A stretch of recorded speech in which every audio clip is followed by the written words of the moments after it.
अस्सलामुअलैकुम, आप देख रही हैं न्यूज व्यूज। मैं हूं Shumaila Arshad. Asia cup T20 2025 का सबसे बड़ा मुकाबला है जो कि दुबई में रिवायती हरीफ पाकिस्तान और भारत के दरमियान हो रहा है। 41 साल तारीख में पहली बार दोनों टीमें एशिया कप के फाइनल में आमने सामने हैं।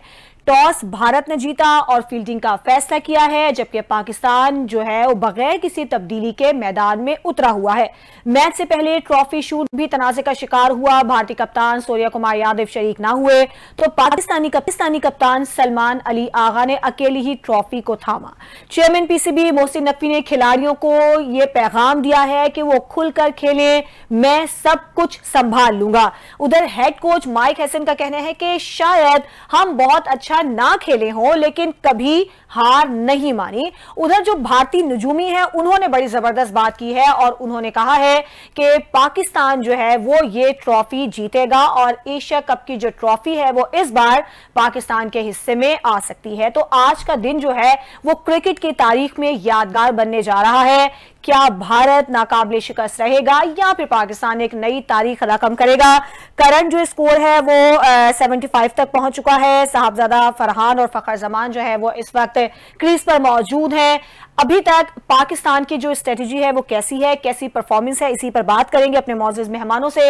मैं आपका तारुफ करवा देती हूँ। तलाल डार साहब स्पोर्ट्स एनालिस्ट हमारे साथ मौजूद हैं। सर आपका बहुत शुक्रिया। उबैद आवान साहब स्पोर्ट्स एनालिस्ट हैं, आप दोनों का मैं शुक्रिया अदा करूंगी। सबसे पहले तलाल साहब, अभी तक जो पाकिस्तान की परफॉर्मेंस हम देख रहे हैं, 4 छक्के भी पाकिस्तान टीम की जानिब से लगाए गए हैं। बड़ा जबरदस्त पाकिस्तान ने आगाज किया है। कैसा देख रहे हैं आप अब तक की परफॉर्मेंस को?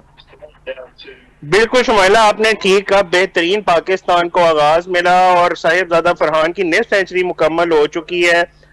जसप्रीत बुमराह को भी उन्होंने छक्का लगाया। उसके अलावा कुलदीप यादव के खिलाफ भी उन्होंने बड़ी जारियाना बैटिंग की। एक छक्का आखिरी ओवर में इनको फखर जमान ने लगाया।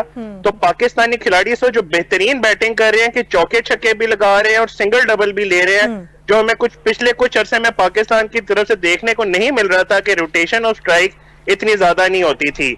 लेकिन अब रनिंग बहुत अच्छी है, रनिंग बिटवीन द विकेट, और एक और छक्का लगा दिया इसी वक्त यहाँ पे फरहान ने, और पाकिस्तान का स्कोर अब 100 की तरफ बढ़ता जा रहा है और एक भी विकेट नहीं गिरी। और आपको इस बॉडी लैंग्वेज अगर आप देखें भारतीय खिलाड़ियों की बिल्कुल बिल्कुल, और अगर भारतीय खिलाड़ियों की बॉडी लैंग्वेज इस वक्त देखें तो वो सूर्य कुमार यादव या जसप्रीत बुमराह, कुलदीप यादव जो अपने आप को बहुत बड़े सूरमा समझ रहे थे या बहुत जो गरूर कर रहे थे, अब उनकी बॉडी लैंग्वेज से नजर आना शुरू हो गया है कि वो घबरा रहे हैं। फ्रस्ट्रेशन उनके चेहरों पे नजर आ रही है और शायद इसीलिए ज्यादा गरूर नहीं करना चाहिए कि फिर आपके जो अल्फाज हैं वही आपके आगे आते हैं।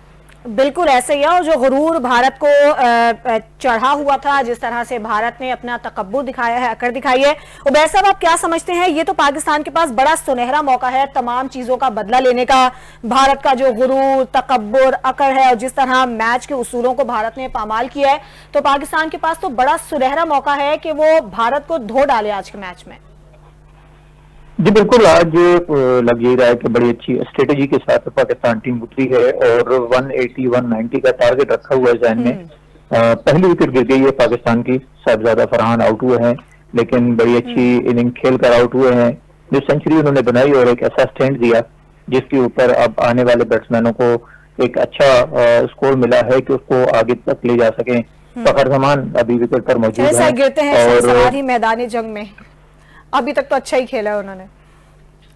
जी बिल्कुल, अब देखना ये है कि यहाँ से कितना आगे तक लेके जाते हैं, क्योंकि इस विकेट पर कहना यही है कि 180 का स्कोर जो है वो अच्छा साबित हो सकता है। अब तक जिस तरह से खेला है पाकिस्तान के बैट्समैनों ने इंडियन बॉलर्स को और खासतौर से स्पिनर्स को, क्योंकि कहा जा रहा था कि इस विकेट पर स्पिनर्स बहुत अच्छा परफॉर्म कर सकते हैं और इंडिया ने अपने स्पिनर्स को यूज किया और हमने देखा कि पावर प्ले में ही स्पिनर्स को लेकर आ गए थे। लेकिन जिस तरह से साहिबजादा फरहान ने खासतौर से अपनी इनिंग खेली तो उससे लग ये रहा है कि विकेट बहुत आसान है और किसी भी बैट्समैन के लिए यहाँ पर कोई मुश्किल नहीं है। इस विकेट पर आने वाले बैट्समैनों को इसका फायदा उठाना चाहिए और एक बड़ा स्कोर अगर लग गया तो फिर पाकिस्तान के लिए बहुत इजी होगा कि वो इस मैच को जीत सकें। ठीक है तलाल साहब, आप क्या समझते हैं कि पाकिस्तान को कितना टारगेट देना चाहिए कि जरा भारत के लिए उसे अचीव करना जरा मुश्किल हो जाए? और दूसरा जो साहबजादा फरहान आउट हुए हैं इस पर क्या कहेंगे आप? देखिए साहिबजादा फरहान बाउंड्री पे ही आउट हुए, उनकी स्ट्रेटेजी ठीक थी, छक्का मारने के लिए जा रहे थे वरुण चक्रवर्ती को, लेकिन बाउंड्री पे उनका कैच हो गया। लेकिन मेरे ख्याल से अब वो अपना काम कर चुके थे, 57 रन की उन्होंने इनिंग्स खेली और आगे वाले जो बल्लेबाज हैं उनके लिए बहुत बेहतरीन उन्होंने प्लेटफॉर्म सेट कर दिया है। आप देखिए कि साइम अयूब हैं, मोहम्मद हारिस हैं, सलमान अली आगा हैं, मोहम्मद नवाज, फहीम अशरफ, शाहीन शाह अफरीदी। पाकिस्तान की बैटिंग लाइन काफी लंबी है और इस वक्त पाकिस्तान की 9 विकेटें हाथ में है और तकरीबन 10 ओवर बाकी हैं।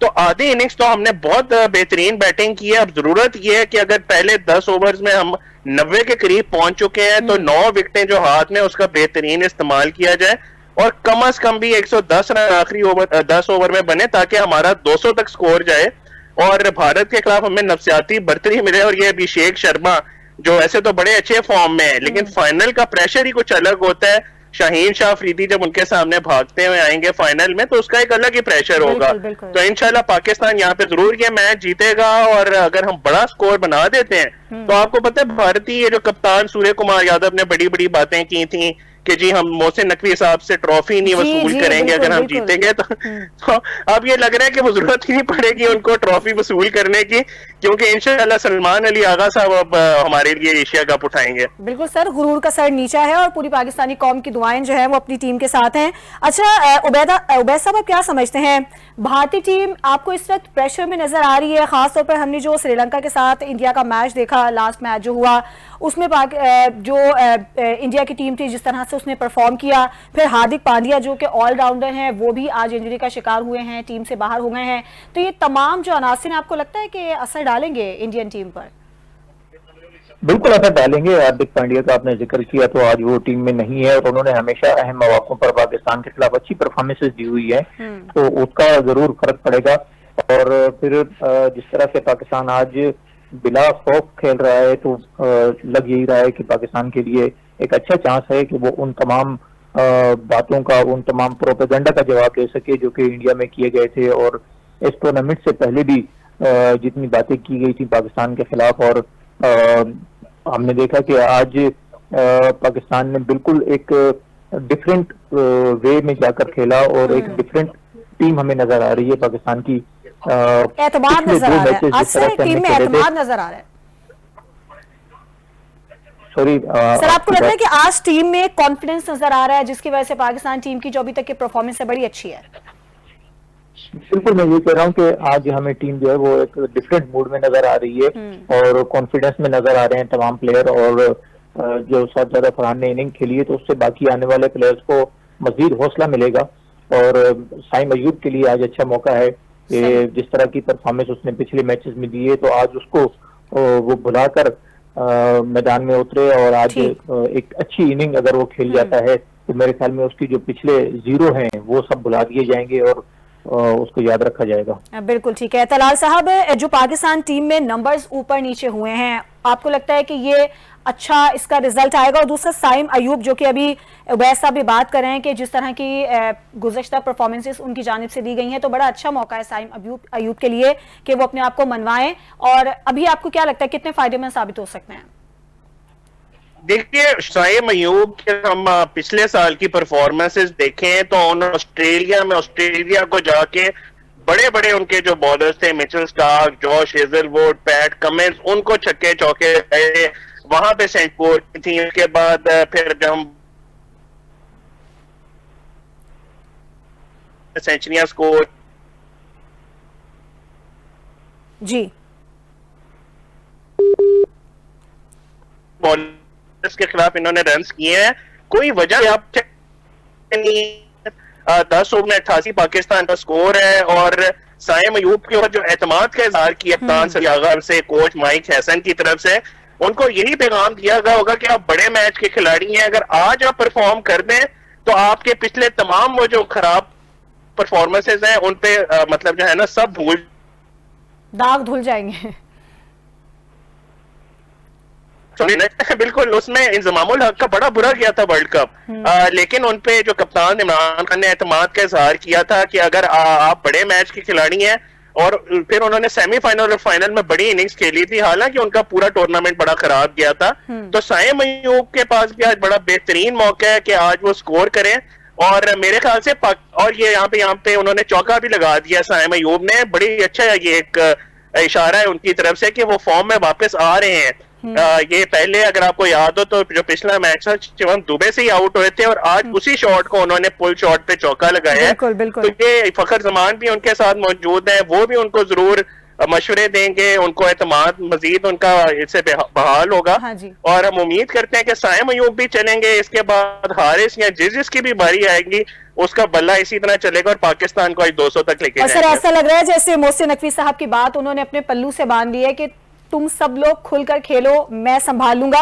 उबैद साहब, आप क्या समझते हैं सलमान अली आगा की जो कप्तानी है उसको आप कहां पर रेट करते हैं? जिस तरह से 6 मुल्क की सीरीज पाकिस्तान ने जीती, फिर एशिया कप में भी पाकिस्तान फाइनल तक तो पहुंच ही गया है। जो सलमान अली आगा की कप्तानी है वो आप कैसी देख रहे हैं? देखिए, सलमान अली आगा की कप्तानी कुछ बहुत ज्यादा इतनी अच्छी नहीं रही। लर्न करने का मौका है सलमान के लिए, क्योंकि इससे पहले उनका कोई इतना ज्यादा रिकॉर्ड नहीं है कि उन्होंने कप्तानी की हो डोमेस्टिक इवेंट्स में किसी टीम की या फिर PSL में या किसी भी लेवल पर। लेकिन फिर भी अगर देखा जाए तो सलमान की क़यादत में पाकिस्तान टीम ने अच्छा खेला है। हमने बांग्लादेश के खिलाफ सीरीज जीती, हमने वेस्ट इंडीज के खिलाफ सीरीज जीती, फिर एशिया कप का फाइनल खेल रहे हैं। तो मेरे ख्याल में और इससे पहले ट्राई नेशन सीरीज भी जीती, तो एक अच्छा रिकॉर्ड है सलमान के पास। अगरचे उनकी अपनी परफॉर्मेंस इतनी ज्यादा अच्छी नहीं जा रही और उन्हें उसके ऊपर मजीद तवज्जो देने की जरूरत है, क्योंकि कप्तान के लिए बहुत जरूरी होता है कि उसकी अपनी परफॉर्मेंस भी इस काबिल हो जो ऑटोमेटिक चॉइस रखे कप्तान को टीम के अंदर। तो सरफराज अहमद आपको याद होगा इसी वजह से बाहर हुए थे कि उनकी अपनी परफॉर्मेंस जो है वो दिन ब दिन डाउन होती जा रही थी, जिसके बाद उन्हें कप्तानी से भी हटा दिया गया था। तो सलमान आगा को भी इस तरफ तवज्जो देने की जरूरत है और उनको खुद भी परफॉर्म करना होगा। और आज के बड़े मैच में उनसे तवक्को यही है, जितने शायकीन है पाकिस्तान क्रिकेट के, कि सलमान आगा इस मैच में अपनी बैटिंग से और अपनी बॉलिंग से पाकिस्तान के लिए अहम किरदार अदा करेंगे। सर, आप क्या समझते हैं हसन नवाज को जो टीम में शामिल नहीं किया गया है, ये टीम के लिए नुकसानदेह हो सकता है या शामिल करना चाहिए था उन्होंने? देखिए, टीम कॉम्बिनेशन के ऊपर डिपेंड करता है कि टीम मैनेजमेंट जो है वो विकेट को देखकर और कंडीशंस को देखकर किस तरह का कॉम्बिनेशन बनाती है। उसके अंदर हसन नवाज फिट नहीं आ रहे थे और पिछले मैचेस जो वो खेले भी तो हमने देखा कि टीम मैनेजमेंट को कोई ज्यादा एतमाद नहीं था उनके ऊपर, क्योंकि उनको नंबर जो है मुसलसल शफलिंग की जा रही थी, फिर उन्हें ड्रॉप कर दिया गया। तो इस वजह से हसन नवाज की जगह मेरे ख्याल में नहीं बन रही, क्योंकि वो टॉप ऑर्डर का बैट्समैन है और अगर उसको खिलाना था तो फिर आपको ऊपर जगह देनी पड़ेगी।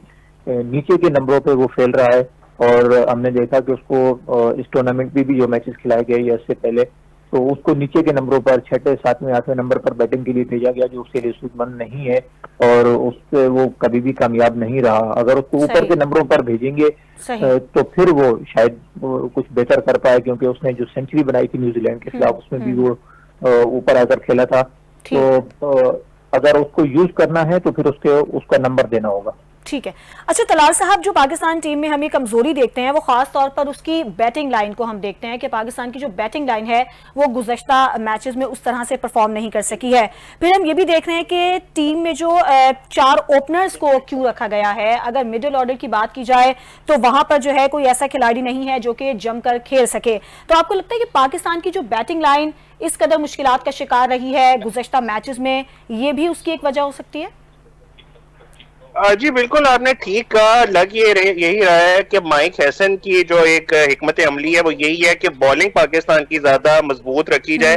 शायद यही वजह है कि साइम अयूब को भी मुसलसल मौके दिए गए, क्योंकि साइम अयूब बॉलिंग में भी एक किरदार अदा कर रहे थे। और इसके अलावा जो आपने बात की कि हसन नवाज को नहीं खिलाया गया, तो उसकी वजह यही है कि हुसैन तलत को टीम में शामिल किया गया, क्योंकि हुसैन तलत बॉलिंग भी मीडियम पेस कर लेते हैं। श्रीलंका के खिलाफ उन्होंने एक ही ओवर में जो 2 बड़ी अहम विकेटें ली थी, उसने पाकिस्तान की जीत में बड़ा अहम किरदार अदा किया था। और इसके अलावा फहीम अशरफ, मोहम्मद नवाज, जितने भी ऑलराउंडर इस वक्त आपको टीम में नजर आ रहे हैं वो बॉलिंग ऑलराउंडर्स उनको कहा जा सकता है। तो लग यही रहा है कि इनका इस वक्त फोकस इसी पे था कि पाकिस्तान की बॉलिंग मजबूत रखी जाए। और शायद इसी वजह से भारत ने सोचा कि वो आज के मैच में एक कम बॉलर खिला लेंगे और शायद उनको फिर भी वो पाकिस्तान से जीत जाएंगे। लेकिन वो चीज अब भारत के खिलाफ इस तरह से जा रही है कि मजबूरन उनके कप्तान को तिलक वर्मा को बॉलिंग देनी पड़ी है। और तिलक वर्मा बड़े ना तजर्बाकार बॉलर हैं, उनको इतने बड़े मैच में इतने अहम मौके पे जब पाकिस्तान का स्कोर 11 ओवर में 100 से ऊपर हो चुका है, तो ये इससे पता चलता है कि भारतीय कप्तान इस वक्त प्रेशर में आ चुके हैं और वो बस अब अंदाजे से ही वो बॉलिंग चेंजेस कर रहे हैं। और उनको इस वक्त समझ नहीं आ रहा कि वो जो पांचवा बॉलर, एक वो अर्शदीप सिंह को यहाँ पे खिला सकते थे, शायद अर्शदीप सिंह बेहतर साबित होते यहाँ पे अगर उन्हें खिलाया जाता हार्दिक पांड्या की जगह पे, लेकिन उन्होंने पाकिस्तानी बैटिंग को उन्होंने इजी लिया। उनका ख्याल था पाकिस्तानी बैटिंग इतनी मजबूत नहीं है, लेकिन पाकिस्तानी बल्लेबाजों ने बड़ा जबरदस्त जवाब दिया। साइम भी अब अच्छा खेल रहे हैं और लग ही रहा है कि इंशाल्लाह पाकिस्तान का स्कोर 200 से ऊपर जाएगा। पाकिस्तान ने वाकई बैटिंग में सरप्राइज दिया है। उबैद साहब, अब जो हमारे सीनियर खिलाड़ी हैं, शाहीन आफरीदी हैं, हारिस रऊफ हैं, सलमान अली आगा हैं, उनके साथ जो दीगर खिलाड़ी हैं, कितनी बड़ी जिम्मेदारी बनती है, क्योंकि मौका भी है, भारतीय टीम प्रेशर में भी है, तो मौके पर चौका लगाना इस वक्त कितना आप समझते हैं कि जरूरी हो गया? देखिए, सबसे पहले तो देखना ये होगा कि पाकिस्तान कितना टारगेट देता है। अगर 180-200 का टारगेट स्कोर बोर्ड पर लग जाता है तो फिर मेरे ख्याल में सबसे जो अहम विकेट होगी वो टॉप ऑर्डर जो बल्लेबाज हैं इंडिया के, उनको जल्दी आउट करना होगा। खासतौर से अभिषेक जिस तरह से खेल रहे हैं या शुभमान गिल हैं, इनको अगर जल्दी आउट कर लिया तो फिर पाकिस्तान के पास चांसेस ज्यादा होंगे, क्योंकि नीचे इंडिया की बैटिंग हमें कमजोर नजर आ रही है। और हमने इस टूर्नामेंट में भी देखा कि उनके तमाम बैट्समैन जो है उनको मौका नहीं मिला, तो ये चीज इंडिया के अगेंस्ट जा सकती है। और फिर हार्दिक पांड्या का न होना इंडिया के लिए बहुत बड़ा नुकसान हो सकता है, क्योंकि एज एन ऑलराउंडर वो काफी अहम किरदार अदा करते हैं और पाकिस्तान के खिलाफ भी उन्होंने परफॉर्मेंस दी हुई है। तो इस मैच में इंडिया जरूर उन्हें मिस कर रहा होगा। और जैसे तलाल ने कहा कि अर्शदीप अगर होते यहाँ, तो बिल्कुल मैं एग्री करूंगा कि अर्शदीप होते तो वो शायद इसमें फर्क डाल सकते थे, लेकिन उनका ना होना भी जो है वो इंडिया के लिए नुकसानदेह साबित होगा। पाकिस्तान के पास टारगेट यही होना चाहिए कि उनकी जो टॉप ऑर्डर बल्लेबाज हैं उनको हमने जल्दी आउट करना है। अगर ऊपर से जल्दी हमें विकेट मिल गई, खासतौर से अभिषेक और शुभमन गिल की, तो फिर पाकिस्तान के लिए इजी हो जाएगा इस मैच को जीतना। ठीक है, तलाल साहब, आप क्या समझते हैं पाकिस्तान की जो बॉलिंग स्ट्रेटेजी है वो क्या होनी चाहिए? कुछ उसमें तब्दीली आप समझते हैं करनी चाहिए जिस तरह से भारत ने की है, या फिर वही एक तरीका जो चला आ रहा है कि शाहीन आफरीदी आगाज करेंगे, उसके बाद जो दीगर खिलाड़ी हैं वो बॉलिंग करेंगे और भारतीय खिलाड़ियों को पवेलियन की तरफ भेजते चले जाएंगे? तो क्या कहेंगे, ऐसा होना चाहिए? जी बिल्कुल, शाहीन आफरीदी आगाज करेंगे और बहुत ही अहम होगा उनका पहला ओवर। अगर वो जल्दी अभिषेक शर्मा को आउट करने में कामयाब हो जाते हैं, जिस तरह उबैद साहब ने बिल्कुल ठीक कहा कि अभिषेक शर्मा की जो विकेट है वो सबसे अहम होगी। हमने देखा है कि इस वक्त दुनिया के वो नंबर 1 T20 रैंकिंग में बैट्समैन है और इसके अलावा जब उनका बल्ला चलता है तो फिर उनको रोकना काफी मुश्किल हो जाता है। और फिर वो जो भारतीय मिडल ऑर्डर है उससे भी वो प्रेशर काफी कम हो जाता है जब अभिषेक शर्मा अच्छा स्कोर कर देते हैं। तो अभिषेक शर्मा की विकेट बड़ी जरूरी होगी और मुझे तो कहीं ना कहीं मुमासलत नजर आ रही है चैंपियंस ट्रॉफी 2017 की जो हुई थी और इस मैच में, क्योंकि उस वक्त भी फखर जमान ने अच्छी इनिंग्स खेली थी, उस वक्त भी पाकिस्तान ने टॉस हारा था और भारतीय कप्तान विराट कोहली ने पाकिस्तान को बैटिंग की दावत दी थी और वो पाकिस्तान के लिए अच्छा साबित हो गया था कि पाकिस्तान ने 338 रन का बड़ा स्कोर किया था। और आज भी अगर पाकिस्तान बड़ा स्कोर कर दे तो मेरे ख्याल से जिस तरह उस मैच में मोहम्मद आमिर ने प्रेशर में जब ले आए थे भारतीय बल्लेबाजों को, तो विराट कोहली को, रोहित शर्मा को, शिखर धवन को आउट करके भारतीय बैटिंग की कमर तोड़ दी थी। मेरे ख्याल से आज शाहीन आफरीदी को वो किरदार अदा करना होगा कि पहले पाकिस्तान एक बड़ा स्कोर करे और उसके बाद अगर ऊपर से पाकिस्तान जल्दी विकेटें ले ले तो फिर मेरे ख्याल से पाकिस्तान का काम काफी आसान हो जाएगा। ठीक आपने फरमाया कि पाकिस्तान को जो है वो इस मौके का फायदा उठाना चाहिए, क्योंकि भारत की टीम इस वक्त प्रेशर में है और पाकिस्तान की जो बैटिंग है वो इस वक्त अच्छी जा रही है। तलाल साहब, उबैद साहब, आप लाइन पर ही मौजूद रहिएगा, एक ब्रेक लेते हैं, ब्रेक के बाद जब वापस आएंगे तो इसी हवाले से अपनी गुफ्तगू का सिलसिला जारी रखेंगे।